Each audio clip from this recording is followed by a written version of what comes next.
చిరంజీవి గారి మీద కోపంతో ఆ హీరోకి అన్యాయం చేసిన రాజమౌళి గారు ఏంటనే విషయంలోకి వెళ్తే, రాజమౌళి గారు ఎన్నో హిట్లు తీశారు. దర్శక దిగ్గజంగా ఆయన తెలుగు ఇండస్ట్రీలో పేరు తెచ్చుకున్నారు.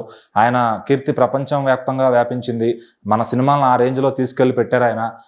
20 ఏళ్ల జర్నీలో 12 సినిమాలు తీసి అపజయం ఎరుగని ఒక దర్శకుడుగా ఆయన నిలబడ్డారనమాట ఇండస్ట్రీలో. అయితే ఆయన మగధీర సినిమా తీసేటప్పుడు చిరంజీవి గారితో అలా చాలా బాండింగ్ ఉండింది.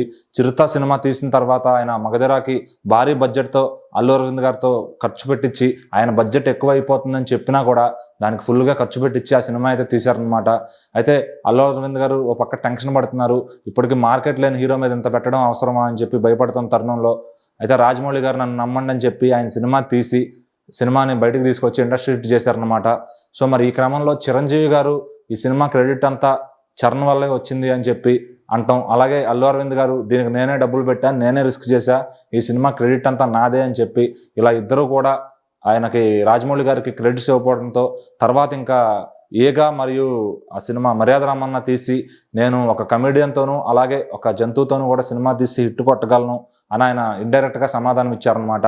అయితే రాజమౌళి గారు తర్వాత ఇంకా కోపం తెచ్చుకుని చిరంజీవి గారు ఆయన క్రెడిట్ ఇవ్వలేదని చెప్పి ఆయన మీద కోపంతో తర్వాత వచ్చి ఇంకా మెగా హీరోలతో సినిమా తీయననుకుని ఆయన డిసైడ్ అయ్యారనమాట.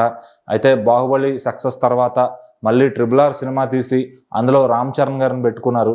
అంటే ఈ వార్తల్లో నిజమెంత ఉంది అనేది ఇన్సైడ్ వాళ్ళకే తెలియాలి.